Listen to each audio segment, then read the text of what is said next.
Entering the wormhole in 5, 4, 3, 2, 1. Have a nice trip.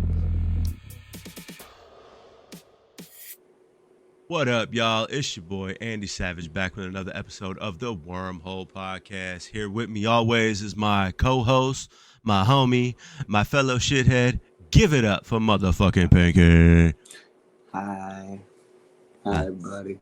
Hey. Hey. What's happening? It's the motherfucking wormhole, y'all. Oh. I want my energy back, y'all. I need my sunshine. I need my hot days, man. Oh, Freaking yeah. Being a hermit's bumming me out. Man, But speaking of getting blown out, how about them motherfucking Bears, son? Scrape them motherfucking Packers up, boy. is that right? Yeah. I don't know shit about sports. What's Bears going won. on? Packers suck. Funny thing, I was talking to a coworker about the Bears and the Packers, and it reminded me of something that my dad told me when I was very, very little, and it just went right over my head, and it fucking clicked while I was at work like 3 days ago. And it was on Saturday. And there's a bar that was by my dad's house called the Moran AC Club. And it's just this bar of old men, and it's a Packers bar.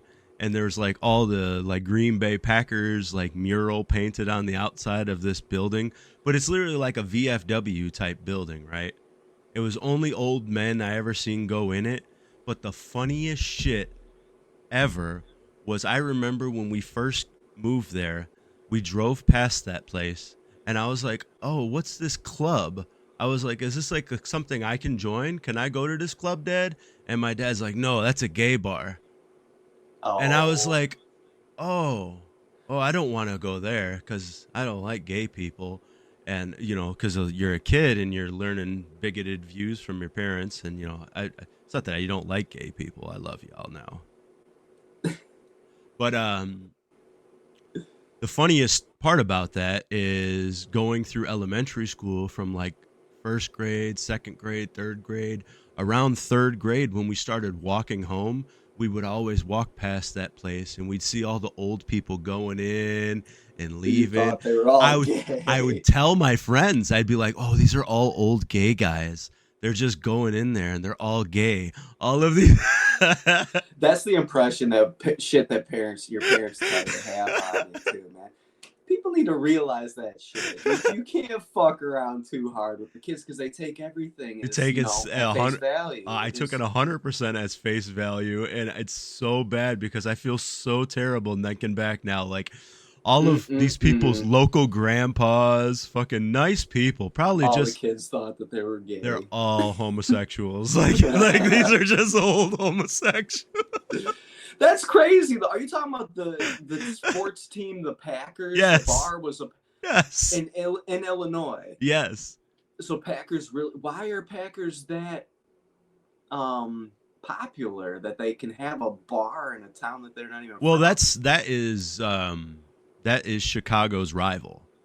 So ever since back in the day of like that makes even less sense that they have a bar out here then. Well, it's because, you know, the what do you call them?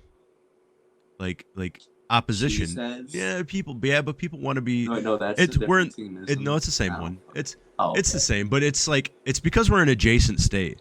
You know, that state's right next up against ours. You know what I'm saying? Okay, like there's a lot of back and forth. There's a lot of people that commuted from Wisconsin, moved out here, retained their fandom. Same shit with people that moved from Illinois to Wisconsin. They stay Bears fans and all that, you know. So there's that, and those two teams. I would never think that I would see a Bears fucking bar in Wisconsin or something. Yeah, it's strange. That's but strange. you do. It's not. They don't like publicly advertise it as such. But this one in particular, Moran AC Club, they had specifically. They had like little parking signs, and it said like, "Oh, Packers fan parking only," things like that. And nothing. I've always been aware of the rivalry, because I've always heard nothing but bad slurs about Green Bay and shit like Sure. that, and that they're gay and all that. And then the name Packers, Yeah. Fudge Fudge Packers. Packers. Okay, Yeah. it makes sense, whatever. But yeah, I would have never have guessed that it was just because we are bordering states. It's fucking insane. Yep. That much hate. I do believe I don't know the whole story, but I do believe that this goes back the rivalry goes back 70 years. I would think so. Yeah, it's pretty instilled. I think it's because originally, when we were all football clubs, before you became NFL and all those teams, during the football club time, I think we shared the same team. I think we were the same team originally, and we split into two, something like that. But yeah, I don't quote me on it. I'm not a football historian, so I don't know the absolute truth on that. Don't fucking crucify me, fans, please, listeners. Yeah, I'm not fucking educated in that.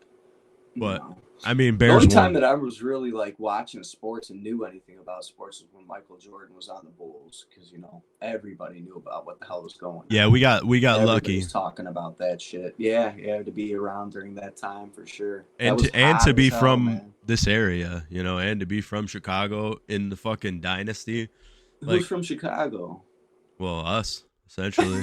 Not me. Oh, Fucking hour away from me, man. 45 minutes. I might have been to the city 3 times, 4 times as a kid. Well, you know how people fucking in this area, everybody. From Chicago. If you're from Chicago land, you fucking straight up front and say you're from Chicago because you think it's fucking cool. Yeah, I see people do it. I put my fucking time in. I did over 10 years in city limits, so yeah. I wonder though, if people in Massachusetts, if everybody in Massachusetts says that they're from Boston instead of saying that they're from whatever city that they're actually from or town. Probably the local surrounding areas. You're from Boston area. Same shit with Chicagoland area, but everybody just says Chicago because a lot of people, that's the only town they know in Illinois. Right, but if you say Bolingbrook, Illinois, okay, I never heard of that town. Yeah, which is crazy because I was having a conversation about that, and Illinois is one of the few states I know that the north part and the southern part are polar fucking opposites.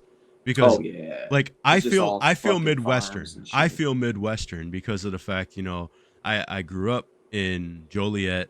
I fucking moved to the city when I was a teenager. I lived in the city until I was a grown man. Moved back out. I'm fucking 30 minutes out of the city right now.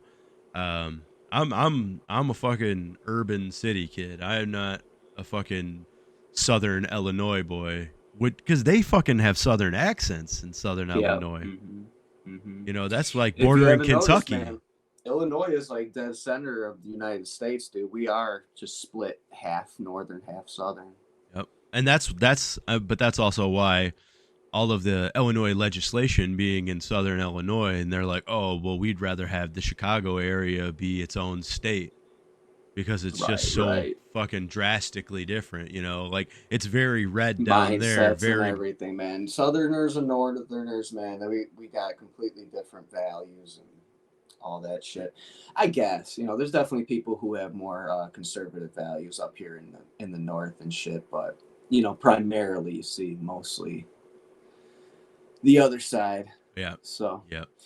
Yeah, I could totally see that. I'm sure that the southern part is probably more upset with having to be dragged along with the very dense population in the northern half. Right. And I mean, right now we have Democratic leadership in the state. So, but normally Southern Illinois would be very red. Right. Southern Illinois would be very red, but right now Springfield is ran by blue, so we are a blue state, but it would not be as such if, Chicago was out of the equation. Because could you imagine being in fucking Southern Illinois though and being having to pay high tax rates and shit like that just because the people up there fucking around. Yeah. Fucking around. No, man. no, I nothing but stupid shit, man. Be like, fuck. just dragging us down here. You got barely any neighbors or anything. You're living what feels like a country life, but you're paying city life fucking taxes and shit. Yeah. Yeah, no, I'm I sure they're definitely lower down there because it's far away from the city and shit, but it's still the same state. I definitely understand their gripes and complaints and all that stuff, but um I just couldn't imagine living somewhere like that, in general. I'm not really with the whole southern vibe, especially amongst my complexion people, you know. Um they got there's a lot of fucking, not just racism, but it's just like a lot of overly opinionated people, a lot of and You get that here though, like a motherfucker, man. it's easier. I guess it's weird because there's more people here, but I feel like it's easier to ignore those people. Really? I feel like it is because I mean I just go inside of my house and stay off my phone and nobody bothers me. True, man. But they're in the streets fucking Yeah, screaming yeah, their that's fucking true. shit, and the other people, they're at least standing on their own damn porch when they're doing it. Yeah, that's true. Yeah.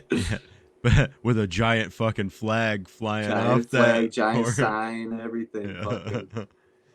everything they believe, all out of Yeah, the yeah, it's lawn. all out on the lawn for sure. Nice and loud, fucking lights, bright lights. Yeah, I Yeah, guess. but you know what? All right, that's actually a really great segue into one of the things that I wanted to discuss on this pod. Did you? Yeah. I'll let you finish what you were going to Oh say. no, no, no. I was just saying, like, I think maybe it's just that we're so used to it that some of the things that you like learn to tune out and ignore, even though it's like blatantly right in your fucking face like that, it's just something that I've just been able to turn tunnel vision on for so long because I'm so used to living in the densely populated area that it's just like it's so easy to turn the noise down. But for somebody that's not used to this, they come out to like our area and the hustle and bustle of life is just too much. It's just too much. Like Zach, Well, like for like my brother Zach, he comes out here like a deer in the headlights. Oh, that's just too much. It's too much mhm. going on. So I was thinking about this, like all the turmoil within like cities and dense populated areas and all that stuff. I feel that like even though a lot of people don't want to hear it, and I'm not advocating for it or anything, but I feel that like a huge factor in that is diversity. Sure. Because you're talking about these small towns and the people, they're loud about their opinions out on their front lawn, but their neighbors most likely agree with everything that they say. You're surrounded by nothing but like-minded people in areas like that.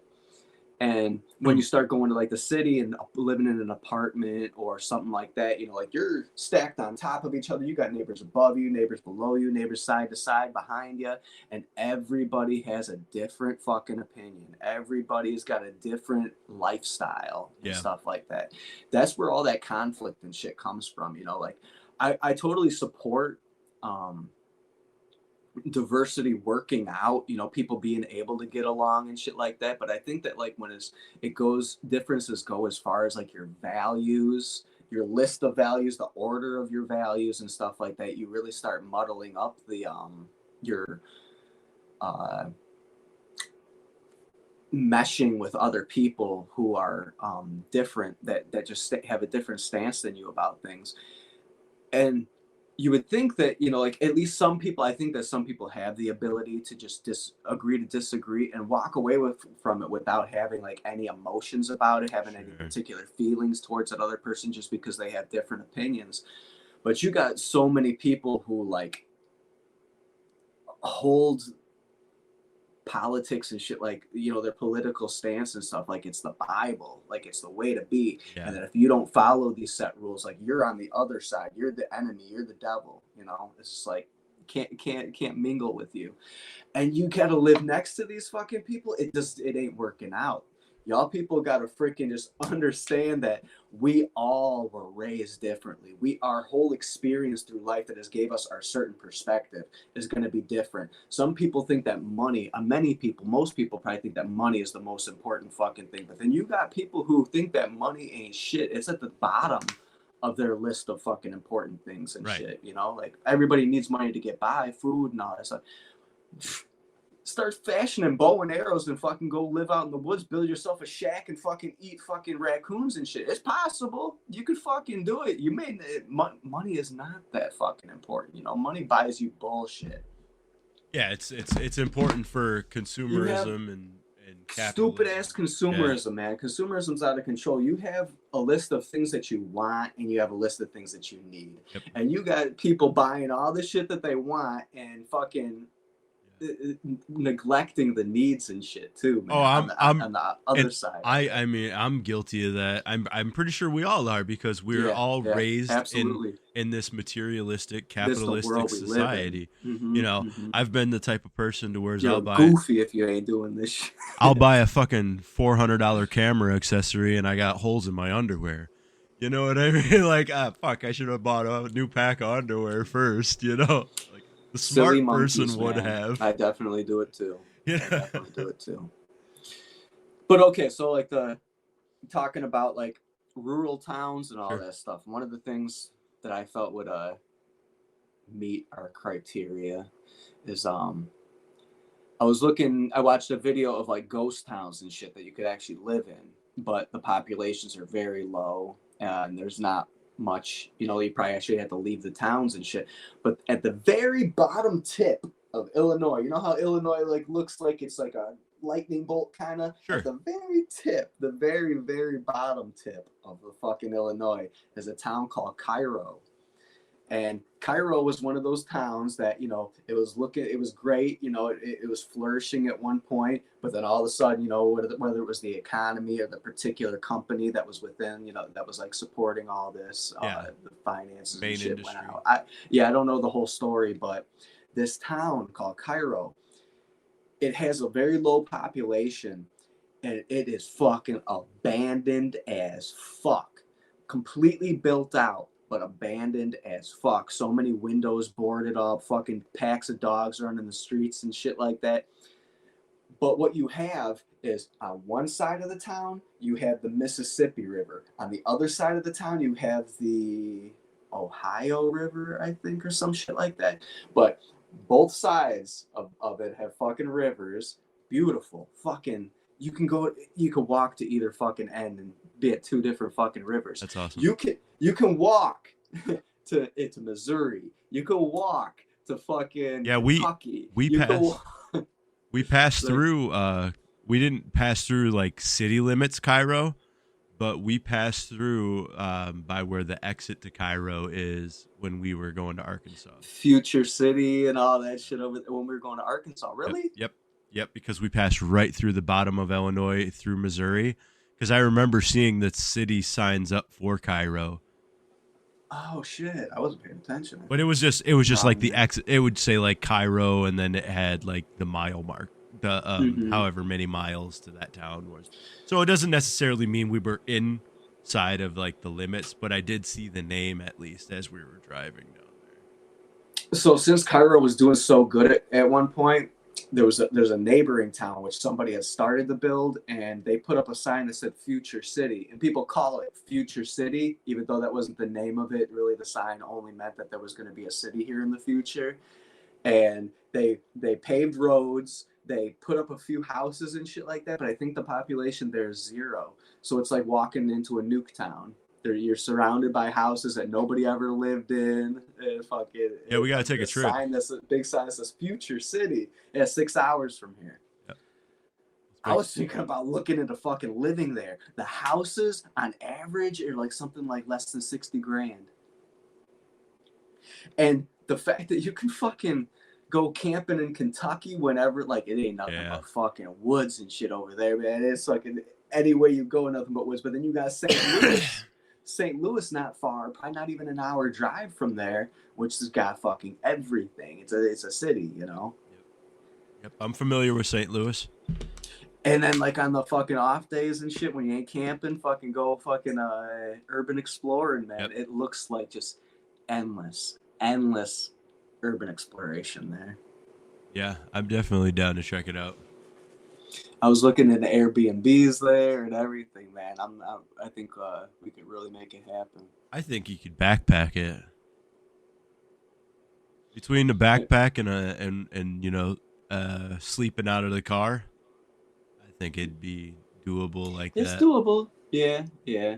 I think the crime rate there is like kind of on the low end. So Well, I mean, take care of yourself, obviously, but I mean, we've done urban exploration enough to know how to keep ourselves safe. We do it in city limits where we're gonna run into bums and gangbangers and shit. Like we're yeah, we're we we're didn't. we're more prone to run into some worse shit where we do it than doing it out there. I mean, I think so too, with the population being so low out there and you shit might like you that might too. actually just stumble into like something that somebody's inhabiting, where it's like, hey man, I'm living in here. And be like, all right, sorry boss. You know? Even that seems doubtful too, because usually bums beg for change, Yeah, you they have know, to and live if the somewhere. population is so low and there ain't no stores or anything, like how the hell are they ever gonna beg or get Yeah, any they're kind not of they're money? not So they're not out there fucking eating those packs of dogs. I wouldn't think homeless would be drawn there. Yeah. Yep, they're drawn to the poorest people have to live around the richest people. They Yeah, have to yeah. because that they're looking for the change, the roll off. They need to have enough people walking past them and shit like that too on a daily basis. Enough traffic. Yep. Yep. Otherwise, you're just a hermit. You're not homeless. Because if you made yourself an inhabitant, if you made yourself a habitat, you know, you found a place to live, you made it your own, and you survive off the land. I don't think that's homeless. I wouldn't call that homeless. Squatting. Squatting for sure, but I wouldn't say you're homeless. I wouldn't call you a Mm-mm, bum. You mm-mm. survive on your own. You're self sufficient. You know, a Yeah. bum is If you're somebody. begging for Yeah, change, that's you're a a bum. fucking That's a bum. bum. You're That's a bumming for bum. change. You're Yeah. bum. Yeah, you're bumming. Yeah.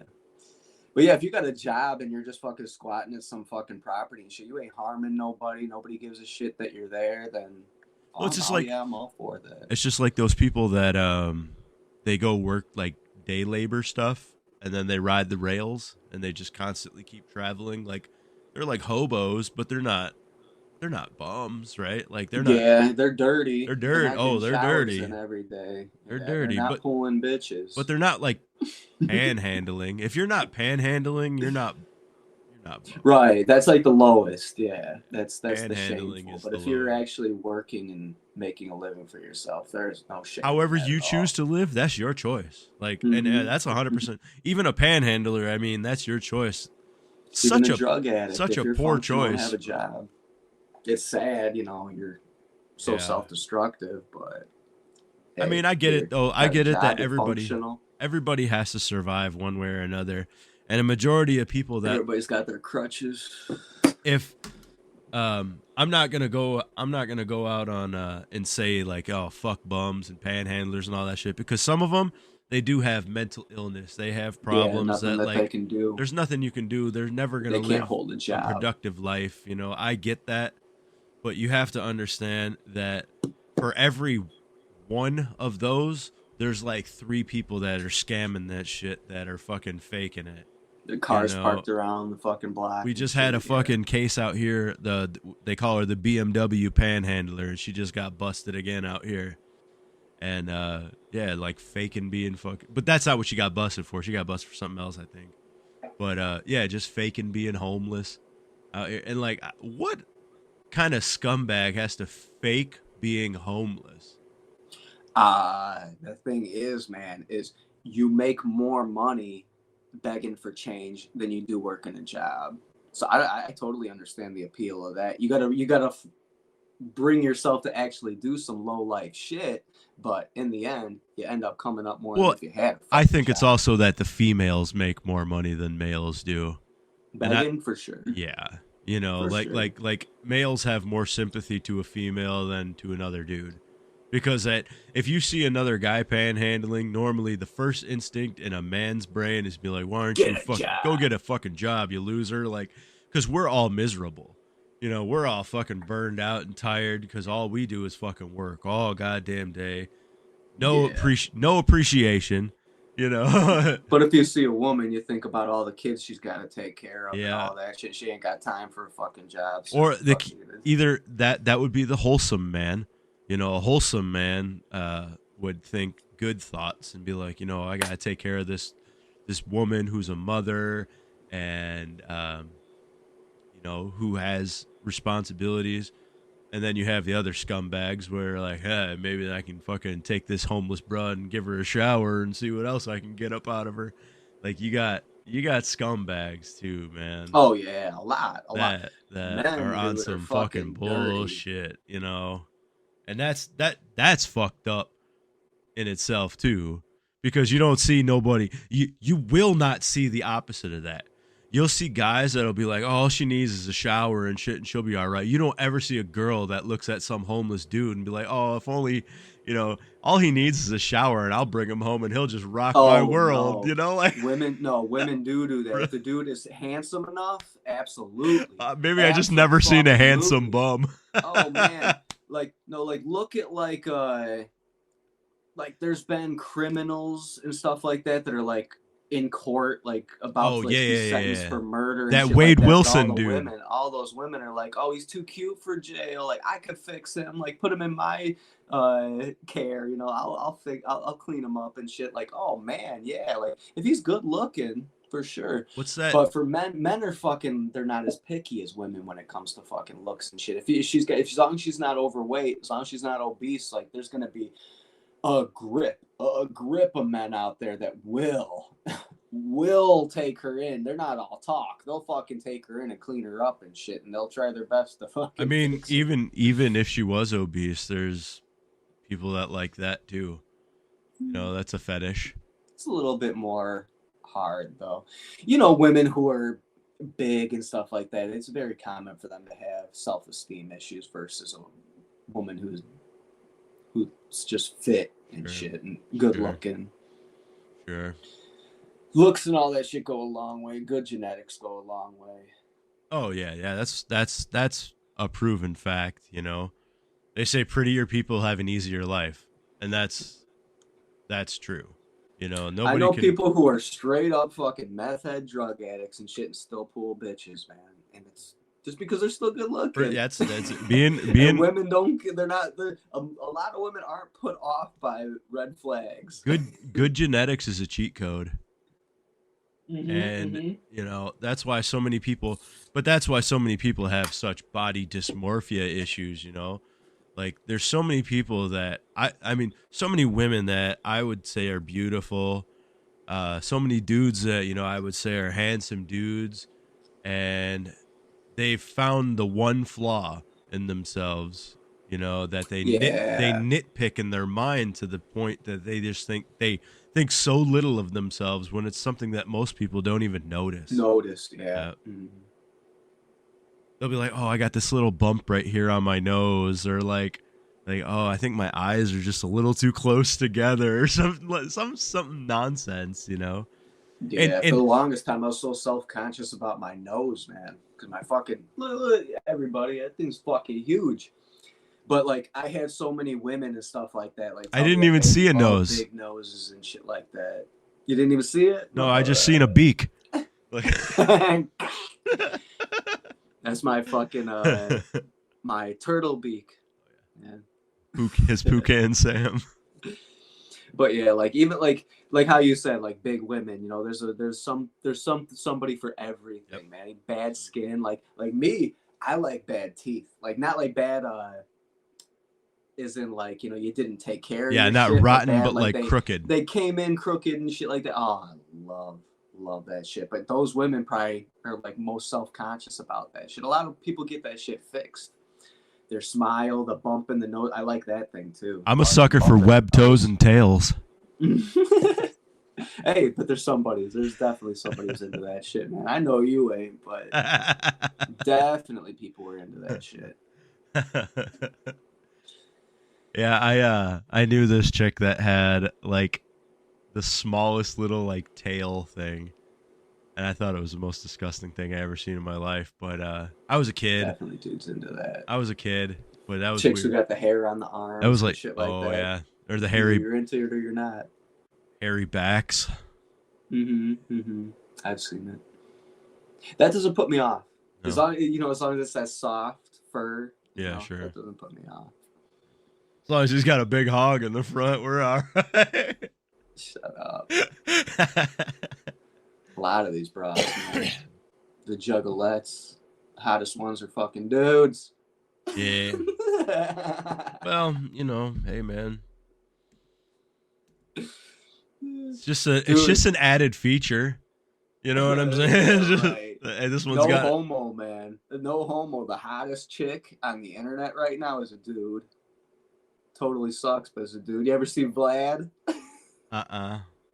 Oh my god, dude.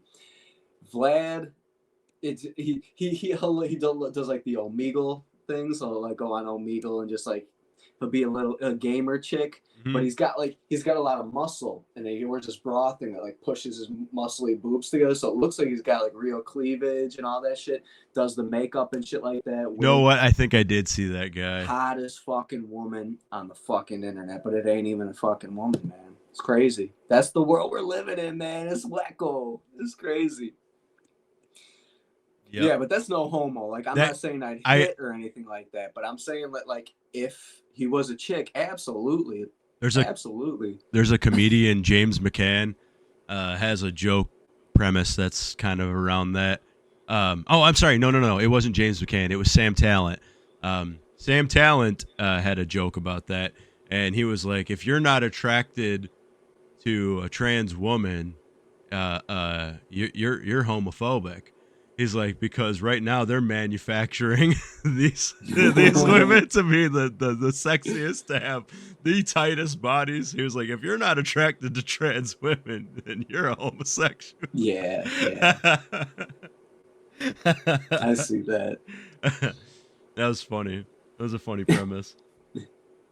And I agree, and that is. And who cares, right? I don't care. The only way that it's a problem is if you're going on a date or something like that with somebody who hasn't disclosed that to you, and that you actually put in time and effort into it, and then you find out that she's got a dick. That's a big problem. Well, like I think that most trans people, they're pretty good about that. They don't wanna. Don't go through that moment of surprise. And shit, don't surprise me, right? That's the only thing, right? Because. I'm sure it's fun to surprise them. I respect my wife, so I'm not trying to get into my sex life or nothing like that. But I've never really been into like butt stuff. You know what I'm saying? Like whether it's hers or mine, I don't like it. You know what I'm saying? Yeah. And it's not really my thing, right? So being that as it is, you can't be like, oh, I didn't know. Like that's not the normal. You know what I mean? You're gonna ask me for something outside of the normal and expect me to just be down with it off jump. You know what I'm saying? Like you're. Oh, you mean like keep that sucker tucked? Like no. I'm saying like if you were talking to a woman, eventually the end game is penis and vagina insertion. You know what you're getting yourself into. You know what the end game of this is. What the final boss is. Right, clothes come off. When the clothes come off, that you made it. You know what the final boss is. But when the parts are configured differently, and that final boss happens, and you're like, "Hey, what the fuck?" Like, you can't just be like, "Oh, you're not cool with it." Like surprise. Like. Yeah. What the fuck? This don't work. Like, I can't poke this. I think most trans people have enough sense, or they learned the hard way and don't want to have to go through that shit again. Because that would be a horrible moment for both sides, man. Right. Because, of course, the fucking bullshit masculine brain would be like, "Oh, fuck that! I'm gonna fight that dude or whatever." Yeah. It's a dude, and then hands. Cool. I'm gonna throw hands, yeah. Right? But regardless of the fact,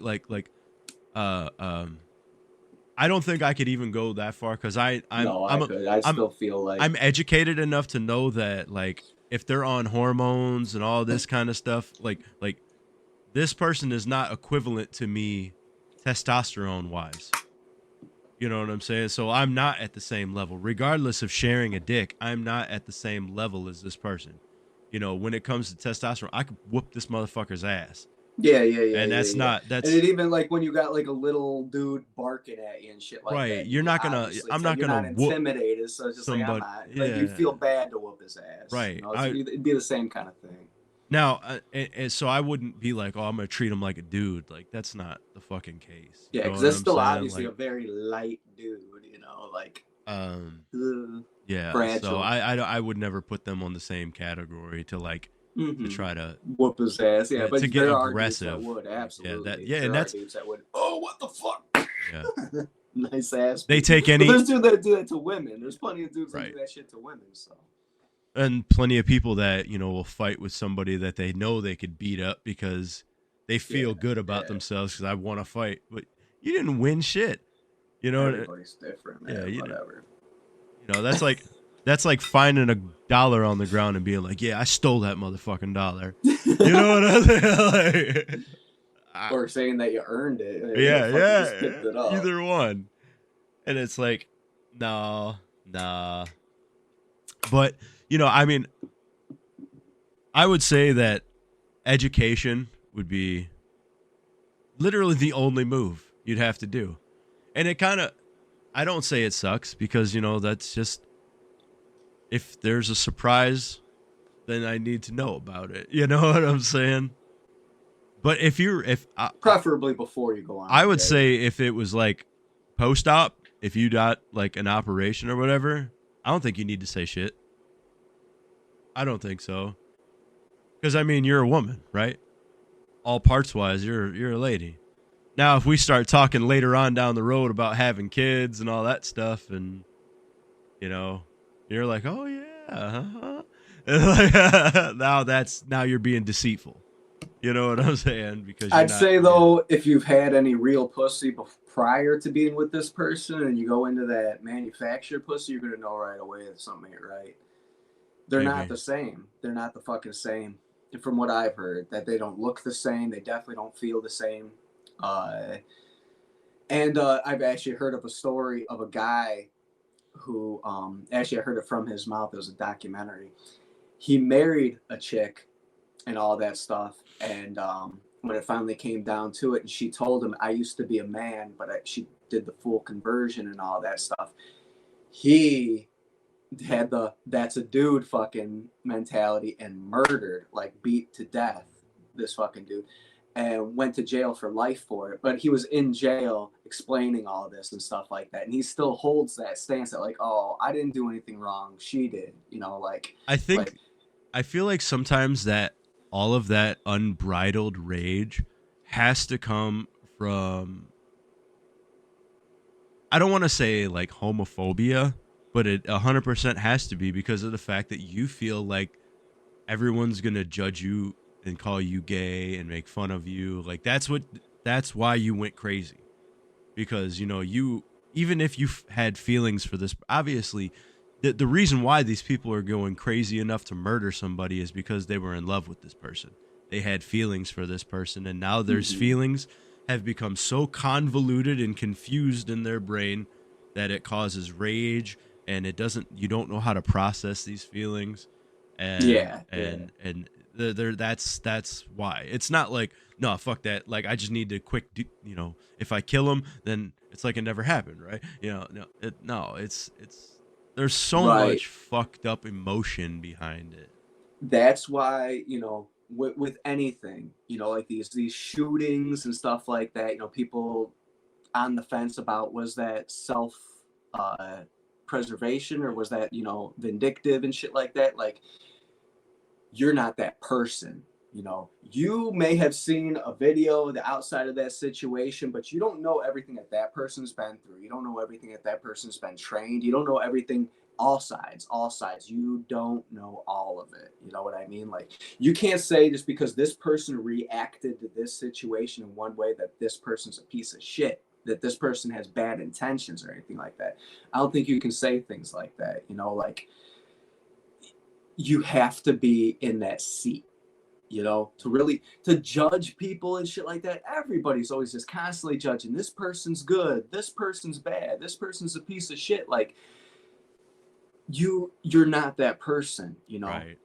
You don't know of the traumas and shit like that. You don't know of the past experiences that made this person react this way in this particular situation. You know, like they could have been trained to be like that. You know, they could have, you know, had every, you know, this applies to a lot of things. I know it sounds like it applies to some current situations and shit, but this is something that's happened so many times, you know, that like the society just blames people that committed acts, whether it's murder or theft or suicide and things like that, and we all want to make our own assumptions and judge them and shit. There's every situation is so intricate. Every interaction between human beings is so intricate. There's so many factors to take into consideration and shit. Things that like even psychology hasn't even touched on yet. It's the human mind is by far the most intricate, fucking unexplainable organism in all of the fucking world, and on this planet at least. Yep, I agree, man. So yeah, like we all need to quit fucking fighting over shit that we're not attached to, that we are not fucking attached to. Because we can go ahead and develop our opinions and shit like that, but we're using our own very special particular mind to deconstruct these fucking things, and everybody's particular mind is going to deconstruct it differently, is going to see it from different perspectives.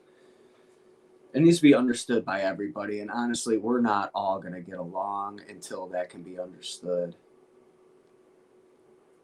Let the courts judge people and pick apart the situations and what all happened and stuff like that. You know, like, we're not attached to that.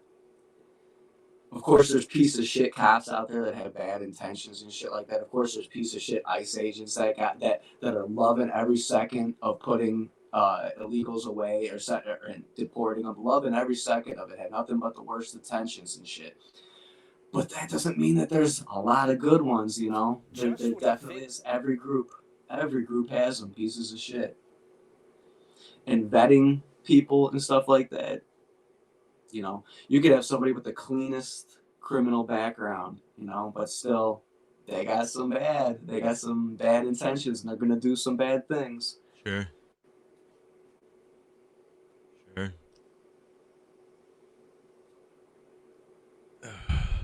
Hey, I wanted to show you this video. This guy just got caught with these. Just when you think you've heard it all, this case out of Delaware County might make your stomach turn. Prosecutors are accusing a man of stealing dozens of sets of human remains. This is the 10 o'clock news. I'm Jason Martinez. I'm Sheba Russell. Investigators say they found human skulls, mummified feet, and decomposing body parts at the suspect's home. Chris O'Connell has more on the story that is disturbing on so many levels. Delaware County prosecutors say he was a real-life grave robber straight out of a horror movie. Whoop, a man whoop. arrested for stealing human remains from graves, some as young as infants, others 200 years old. Wow. Very simply, detectives walked into a horror movie come to life Dust. the other night. Delaware County District Attorney Tanner Rouse outlining the twisted, alleged crimes of 34-year-old Jonathan Gerlach of Lancaster County. He's accused of stealing human remains from 26 mausoleums and underground graves at the historic Mount Moriah Cemetery in Yeadon. Wow. Some of the remains as young as infants. Some of these are 200 years old. Some of them obviously much newer. There's one that had a pacemaker still attached to the body. This guy's a collector, isn't he? That's crazy. He's not even a necrophile or nothing. Oh yeah, he just wants bones and stuff. He's a collector. Yeah, he's a collector. On Tuesday, Gerlach was arrested at the cemetery with a burlap bag full of 30 human remains, many of them children. But when police searched Gerlach's home in Ephrata, Lancaster County, they found more than 100 human skulls, large bones, and other skeletal remains, as well as jewelry taken from graves. 8 more skeletons were found in a nearby storage locker. Detectives have recovered an awful lot of bones at this point, and we are still trying to piece together What a wild who they are, fascination. where they are from, Yep. and how many we are looking at, and it's going to be quite some time before we have a final answer. Those who walk through the cemetery near Cobbs Creek Park recently noticed graves being desecrated. One guy tells us this mausoleum was repaired just after it was burglarized. We saw some graves that had been obviously opened or disturbed. Kind of hoped it was just maintenance work and stuff, but always suspected it might be some kind of, grave robbing, for lack of a better term.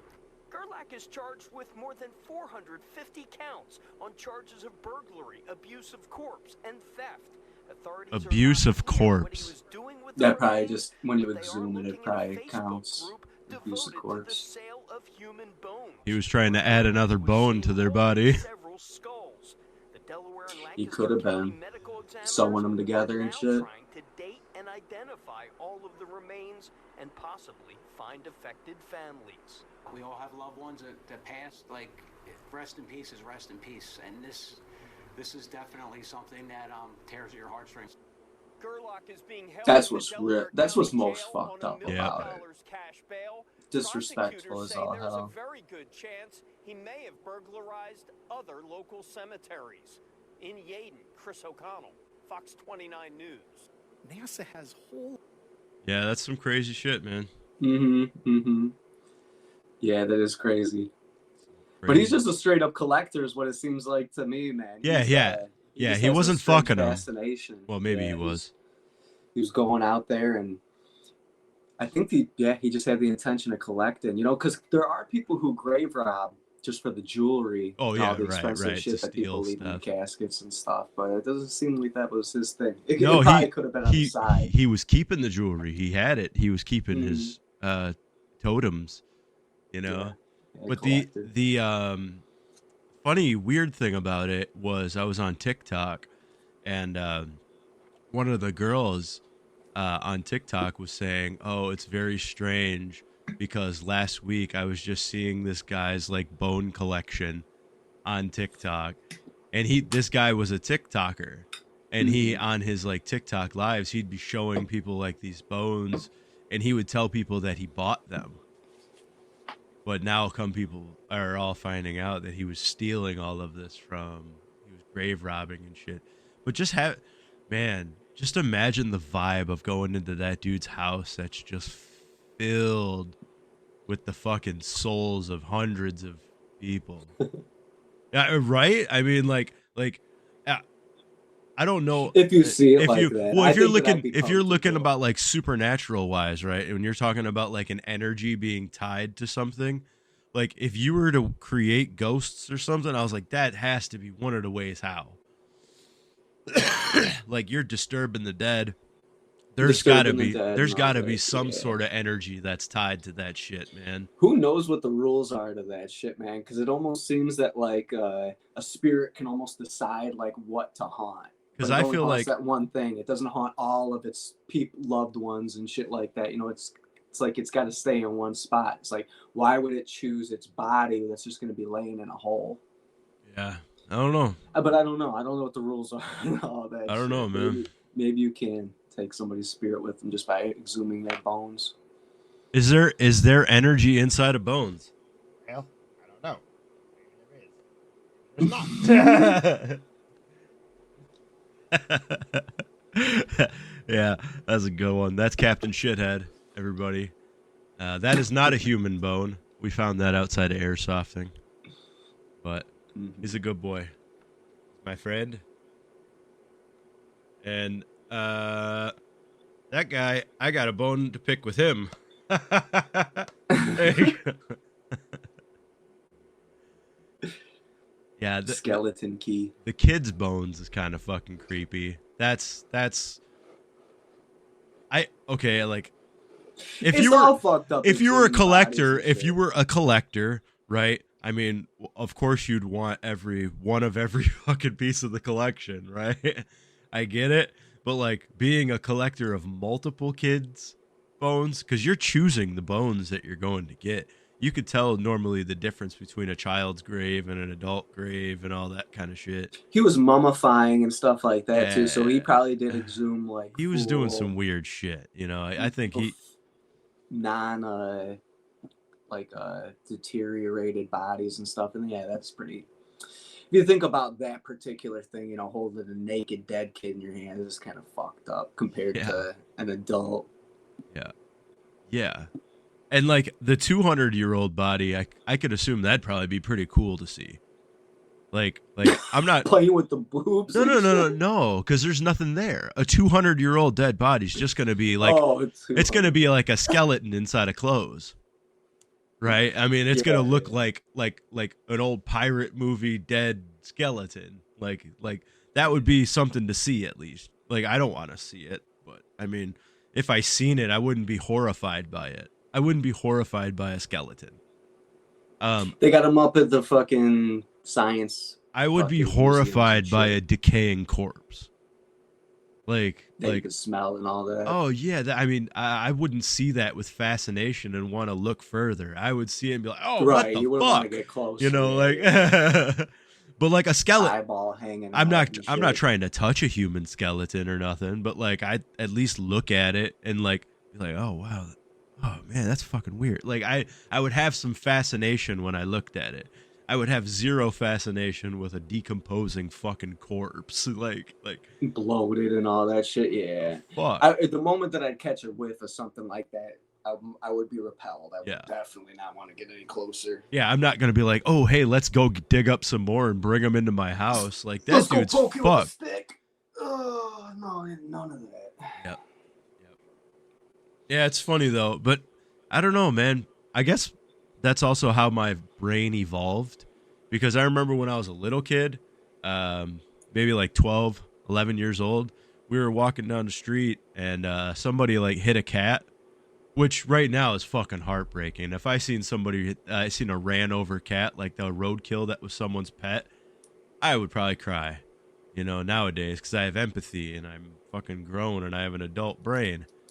But back then, man, we put a fucking cigarette butt in that dead cat's mouth. We were like fucking taking pictures next to it, being fucking stupid.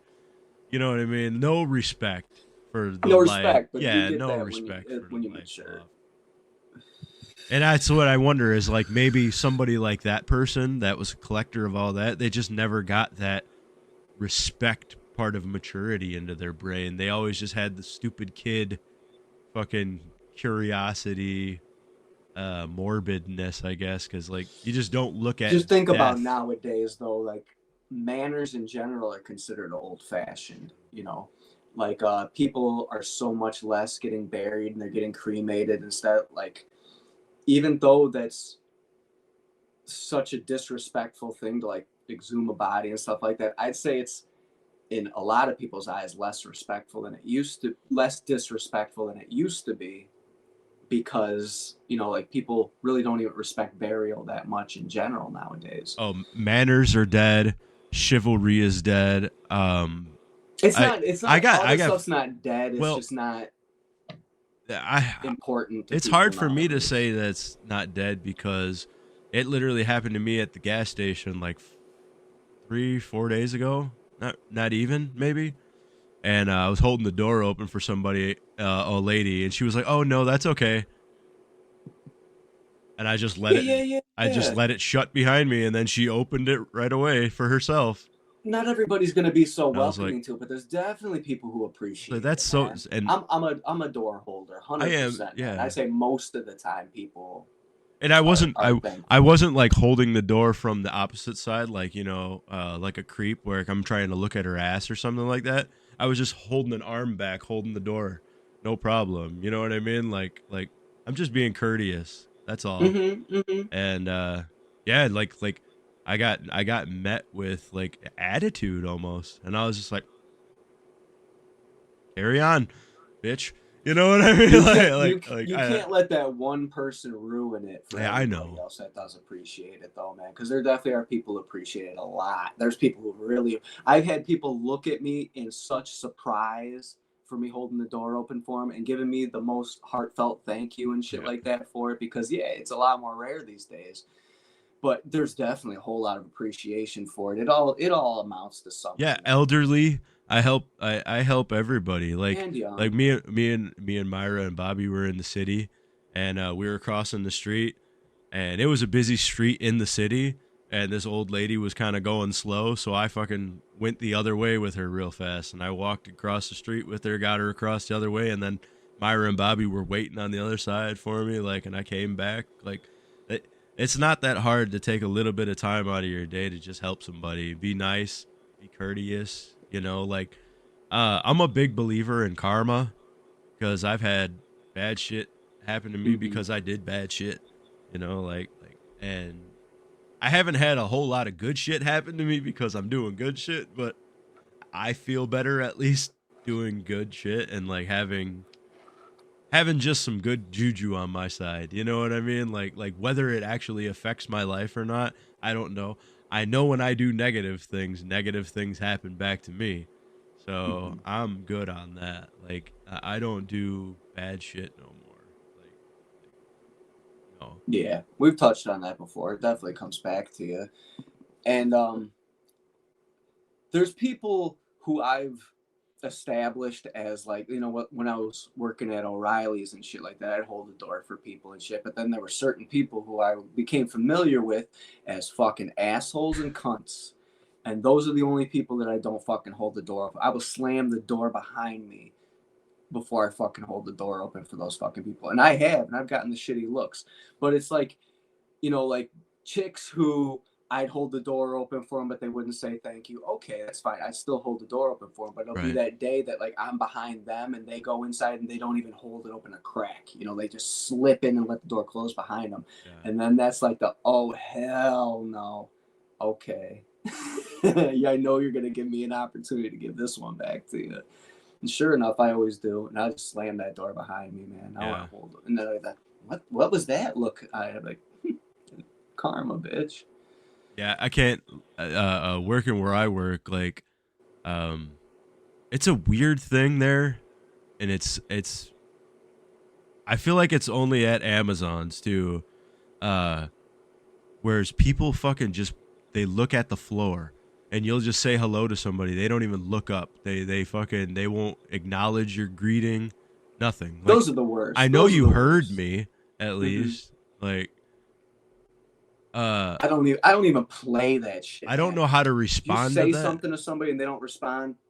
That's a big old hell no. I'm that's so offended by that. Like, I don't play that shit. I'll never talk to you again. Like literally, like I'll just never talk to you again. I live with somebody who does that shit to me sometimes, man. That's something else. It's just like, okay. And I swear to y'all, I mean, I know that there's plenty of people who are wrongdoers and they're not aware of it. No, I'm nothing but a help around this fucking place. And I get a lot of fucking negativity, man. There's just some people who are just fucking shrews, dude. They're just fucking shrews. And there's certain people who they'll put it on. They'll pretend that they're not a fucking shrew and that they got energy and all that shit. But that takes energy for them. Once they get acquainted enough with you, they give up. You know, once they already got you in, they give up that. And they'll show you how much of a fucking shrew they are, man. I mean, I guess I could be that way to some people, but I'm never going to like not greet somebody. I'm always going to say, so maybe I'm just not that way. You know, I get hermit-like sometimes, and I don't want to talk to people and things like that. But I'll always still give you courtesy conversation. You know, I'll give you a small talk at least, and then just try to break it off because it's like I really don't want to be fucking talking right now. I just want to go to my. Unless the other person's a total real piece of shit or something, or just fucking obnoxious, and you really don't want to talk to that person. Yeah, at least give somebody the courtesy of a response when they just acknowledge your presence in the room by saying, hey. That's all that is. When you come into a room and there's only one other person fucking there and you don't say shit to them, that's fucking awkward. Yep. It's fucking like we're just ghosts. It's fucking awkward. You don't have to have a conversation, but at least fucking say hey or a nod. Hey, I see you there. You exist, bro. Yeah, like some people, you know, this is the only bit of interaction they have socially. So when you're not even giving me a response, it's like you're not helping you're not helping my brain not think this is a simulation. I don't go to work to make friends. I just come here to work, you know. I get hello does not even stop you from working for I half get a that. second. I don't want to hang out with you outside of work. Right. You know, I don't hang out with any of my work friends. I was like, and to be honest with you, when I say work friends, that's a fucking loose term because like there's a reason they're called a work friend. It's because they're not a real friend. You know what I mean? Like if you were my real friend, we'd be cool. You know, we could. I've been real friends with some ex coworkers, but it's rare. It's Yeah, rare. same here. Same here. To be real friends, yeah. It's rare. I have a few, very few they got a place somewhere in my heart for sure. But yeah, fucking yeah, just like what was I gonna say? I had an example of code. Oh yeah, this weird ass dude that I worked with. He was like I think he was a war vet, or he was just enlisted or some shit. I don't know, but he was a vet of some sort. He would come up to me every once in a while and just start a conversation with me. He wouldn't say hello or anything like that. He'd just come up to me, ask me a question, da da da da. And sometimes, like mid response or mid conversation, he would just walk away. Just like, all right, he's fucking weird. Yeah. And if sometimes like I'd pass him, and since we've had conversations and shit before, I think that it's only right to say what up, hello, or something like that. He would never respond. He wouldn't make eye contact. He would just pretend he didn't fucking hear it. Weird ass fucking dude, man. That's weird shit. Yeah. But especially when you get on like a hello basis with people, and then all of a sudden, like, you know, that's all it is. It doesn't ever materialize into a friendship or anything, whatever. But then you guys just stop, you know, saying hello. That shit's even more fucking awkward, man. It's just even more fucking awkward. People need to realize that shit too. Like, you can't embrace that shit. Because I know y'all be feeling it too. Yep. I know the other person be feeling that shit too.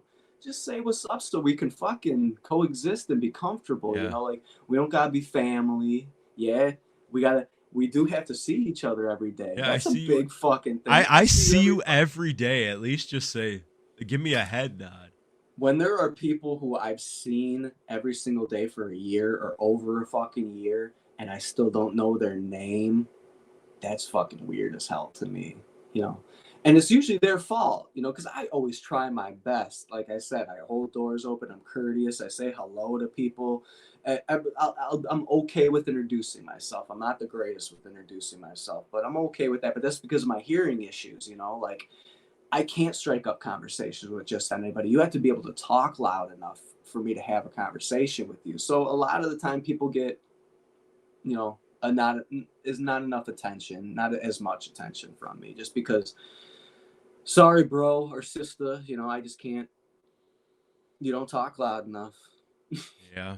I was told by a friend that I have like a resting asshole face.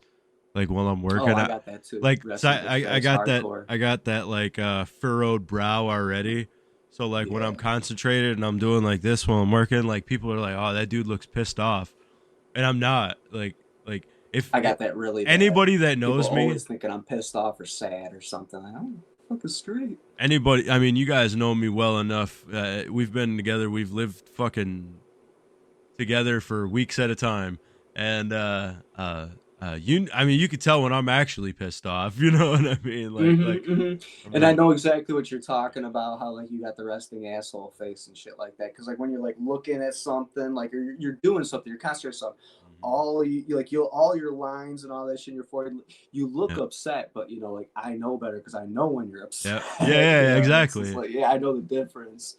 But And- like I get the same thing when I just let it rest, not even when I'm thinking. I just let it. I got these suckers right here, and I got these suckers right here. It looks like I'm frowning and shit.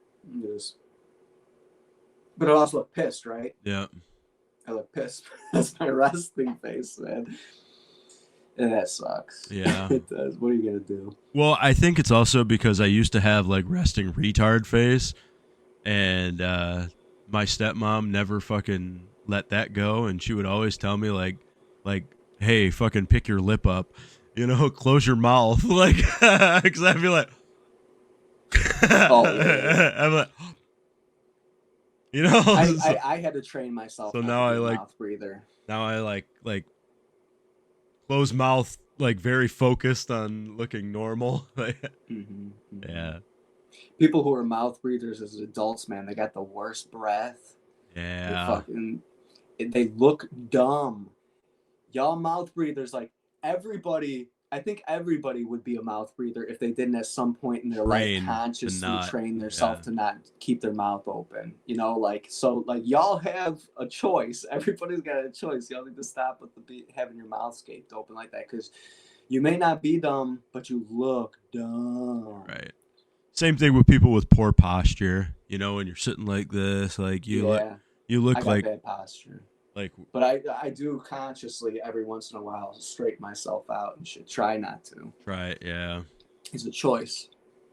Yeah, you just gotta little things like that, like first impressions are a motherfucker, you know, like do they suck? 100% they suck, because you're not always at the best representation of yourself. It doesn't mean that your self-worth should be diminished.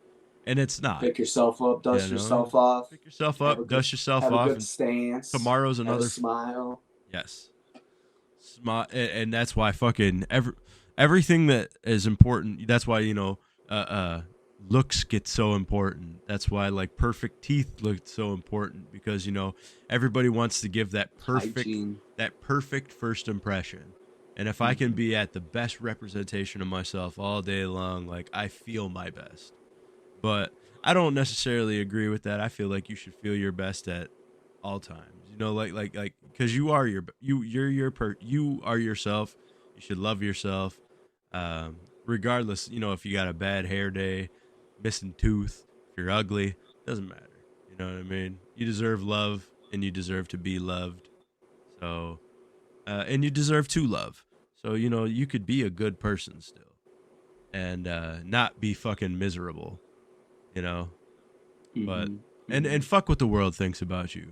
You know, but unfortunately, that's not a realistic view. You know, like the world's a very fucking judging place, and we do have first impressions.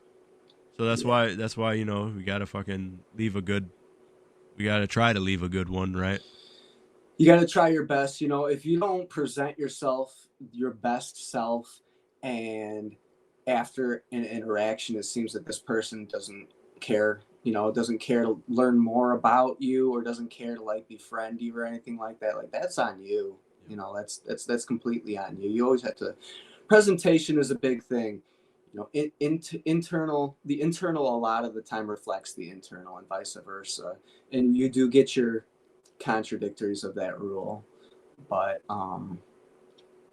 you know, like you have to try your best. It does suck that all that stuff is important, appearance, class, and all that stuff, but it does make a big difference. If I go to a third world country, my pants half sagging off my ass, holes in my clothes and shit like that, everybody's gonna, you know, look down when they pass me and shit like that. But if I come there looking all rich, super nice clothes, they're going to be so welcoming and so energetic, and they want to know you. They want to know everything about you. Mostly they want your money, but they are interested because they wonder, like, what's so special about this person that they were able to raise themselves up like this and present themselves as like this and stuff like that. You know, you're going to get a lot more positivity coming your way. If you don't fucking care, you don't give a shit, you don't put in any effort, that's what you're going to get back. I see that. It applies to fucking everything. I see it every time I cut my damn hair. I see it every time I take out my piercings. You know what I mean? Like, the contrast of how people treat you and the energy you got coming your way. Yeah, I see it all the time, like at work, where, you know, you got somebody who left a bad first impression with management, and then now all of a sudden they're not getting a promotion that they feel like they're overqualified for, or that they're the most qualified for. And why? Because that person shows up to work every day in pajama pants and fucking baggy ass hoodie and looks like fucking bedhead and all that shit. And the person that, even though you're showing up every day, right? Right. They think seniority is like the most important fucking thing, you know, like the only thing to be taken into consideration. But yeah, but yet that the person level up if you don't. The person getting the promotion yourself, is a fucking clean cut person that just got hired here. You know, doesn't really even know the job yet, but they look the part. You know, it's like I said, it does suck. It does suck that these things exist, but that's why they've always said, you got to dress for the job you want.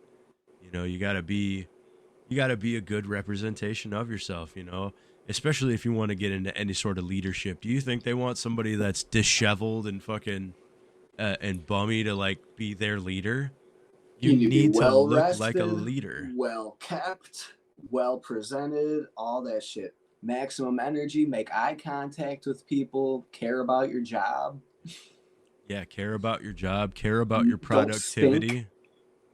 Yeah, that sucks. Did I tell you about the Stinky people, the yeah. stinky person?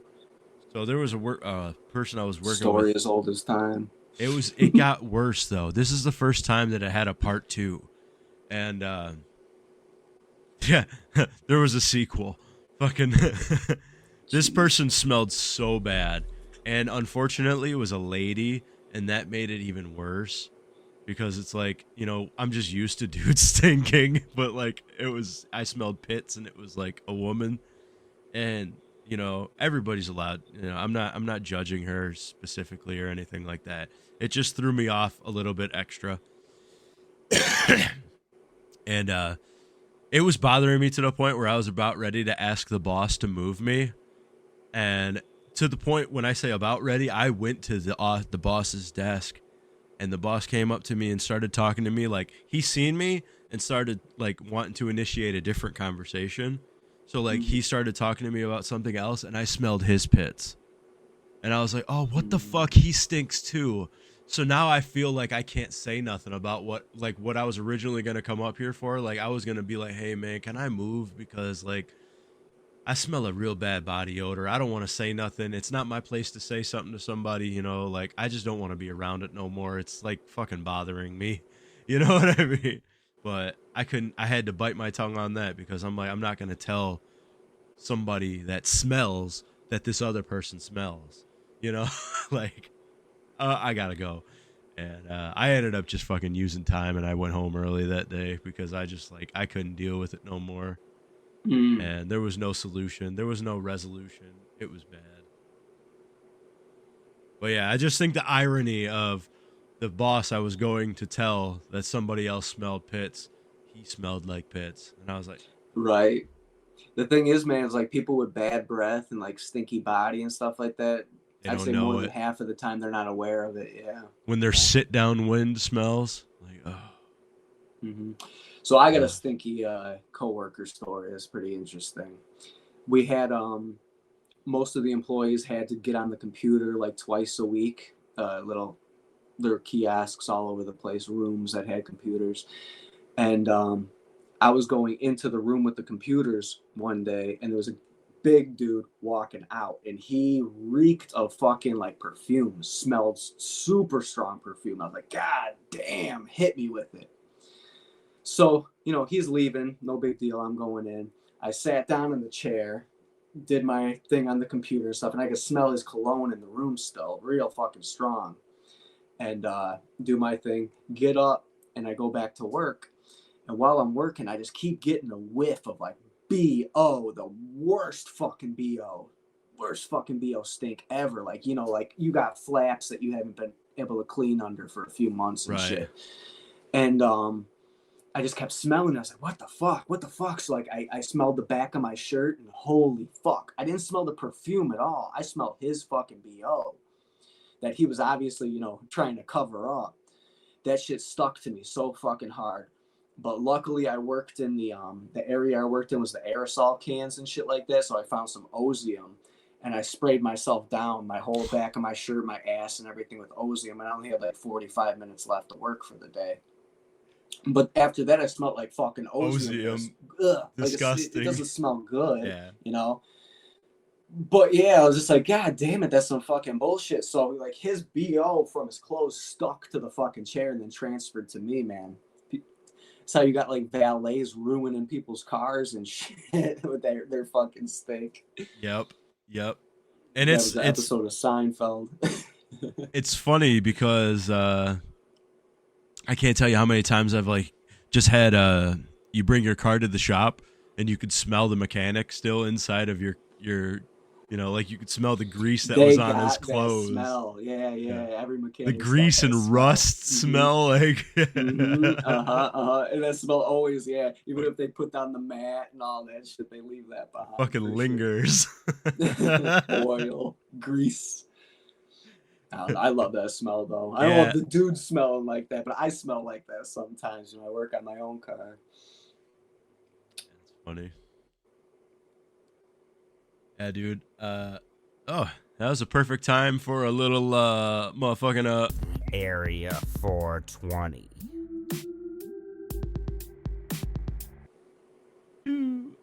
I still can't hear that good enough. I heard the video that you streamed earlier.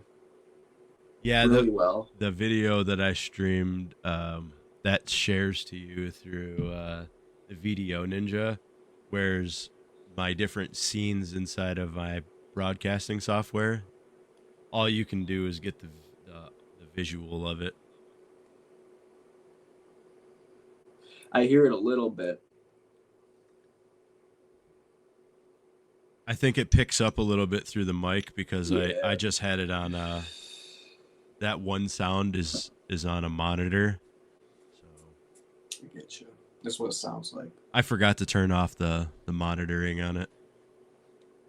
That's why you were able to hear it.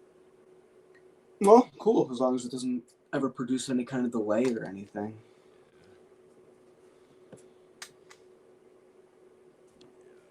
I want to do like video and shit, like how they have like the video graphics that pop up. But I just haven't made any video yet. All I did is just made an image right now. And I did make all those. I told you I used the like voice changer on my voice to make all those sounds and all that. Yeah, it's funny. Dude, I used to, at one point, you're going to end up learning all this stuff, I bet. But at one point, I was really good with this program called Blender. And that was for like 3D graphics. Like, you know, you could actually like create objects and take pictures, those objects, but you could also do animation and stuff like that. And yeah, dude, I got pretty fucking slick with it for a moment, but I was like playing with it for hours every single day for, you know, months. So I got pretty fucking slick with it. But then I went back to it like a couple years later and I was fucking lost. Yeah. Dude. I couldn't do anything. That's why I couldn't even move around. Or I fucking forgot everything. That's kind of why I'm not jumping ahead into like any of my classwork. Anything that I'm going to have potentially as classwork, I'm not jumping ahead in because I don't want to I don't even want to learn any bad habits. Just let me learn it off jump. They're going to teach you all the right best processes and shit. Yeah. And I'm seeing the way that they run shortcuts and stuff. Like in editing, in any editing software, your shortcuts and your hotkeys is what's going to separate you from an amateur. You know, is like being able to quickly do everything. It's just because you're able to do advanced things in such a easy way. You know, right. Whereas if I tried to do it and I don't know these shortcuts and hotkeys and all that stuff, I'm going to be fumbling with it for 2 hours trying to figure out the right way to do things and still not even figuring it out right. So I just want to like learn it the right way. But also in the classwork, because it's a bachelor's program, you know, it's a lot of classwork involved. So it's not just like learning like digital media designing. It's also like broadcasting and journalism and all of these things. So like it'll essentially get you a job in media. Like I could getting the digital media design degree can get me in to, I could be doing film production. I could work for TV. I could work for graphics company, anything you wanted, any direction you want to take it, it's applicable to. So that's what I'm really excited about because it applies to what we do so much. Yeah. But it's not like if I were to take a degree in photography, for instance, which they have it, but I wouldn't be able to apply it as much. I would only be able to do photography things with it. Whereas this, I feel like I'm able to do pretty much fucking anything in the industry.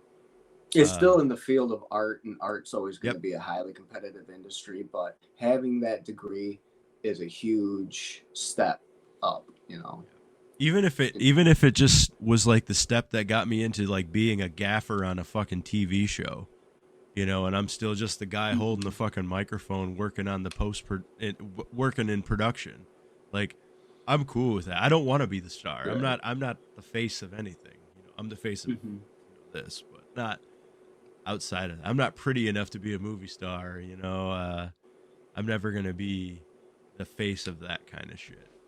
But like just working behind the scenes, I mean, how cool would it be just to be the fucking guy that makes music videos, and I just fucking make music videos for everybody now, or I fucking edit shit, like I'd It'd love be that. cool. It'd be cool, but my God, so much fucking work, man. So much fucking work. I mean, and yeah, like the more you do it, the faster you get with it, and the more creative you get with it, and the more ways you can apply your creativity and shit. But man, I mean, so much. you have Videos, you've seen the credits at the Oh, end I of know. movies and shit Yeah, like I that, know. man. It takes a fucking army, not just a team. It's a fucking them credits go for like fucking ever, man. And I'm cool. I'm cool with that because at the end of the day, you're never gonna be able to not work. You got to put work in, no matter what it is. Mhm. Art, yeah. I if you slave have a for passion for art, I slave for 10.5 hours a day, fucking packing boxes all day. Fucking sending out everybody's fucking packages. Like, I would much rather focus my energy in a different avenue. You know what I mean? I'll probably never get away from the fact that I'm gonna be working 8 to 10 hours a day. Whether it's at home at the computer doing this shit, or fucking whether it's you're always gonna be busy. I don't want to be sedentary. I don't want to my end game is not so I can just sit on the couch and be like like, fuck that. I like being busy, but I just don't want to do that shit for somebody else to earn. Like. I guess you're never gonna really always be your own boss. Somebody's always gonna be earning money off of you. Whether with like all these personal endeavors, like you're being an entrepreneur, starting your own business or your own podcast and shit like that, like you're talking about 8 hours and shit like that. Like talk to those people, man. They pour their life, they sacrifice sleep on the daily for their fucking personal endeavors and shit like that. Like even though you're working for a company, you got that steady job and shit like that, you're essentially making rich people richer, and you're not really getting anywhere near the benefit that they're getting from your own work. At least when you're an entrepreneur, every little bit comes back to you, whatever it's worth. And you have to increase your own value. You have to make the value of your product higher up if you want to, charge more for it or make more money or heighten your lifestyle, become upper class and shit like that. But I know that you don't have any kind of dreams like that, man. You gotta. Yeah, I keep my. You're more realistic. I keep my bar pretty. I don't want to say set low, because that would give everybody the impression that like I have like a bum life where it's. You just want to do the minimum and get the minimum is good enough. The exact opposite of that. I'm not that kind of person. I put in fucking hella work on every fucking thing I do, and I take pride in everything I fucking touch, and everything I fucking try to put out is as quality as possible. But not everybody does that. Some people like to take as many fucking shortcuts as possible, and that's why they don't make it. Mm-hmm. I'm the dream would be to be able to just be an artist. See, what I don't like about but even an artist making art for income to sustain yourself, what I don't like about it is that like it's, I don't know how to put it. Yeah, I kind of lost where I was going with that. You got to give me a minute. I'll come back to it. I could tell you one thing that I don't like about being an artist, and that's because working a normal job has given you the idea that you have a per hour value. And that's not the case when it comes to working for yourself. When you work for yourself, it is a per project value, not a per hour value. You can't look at yourself as an hourly worker no more.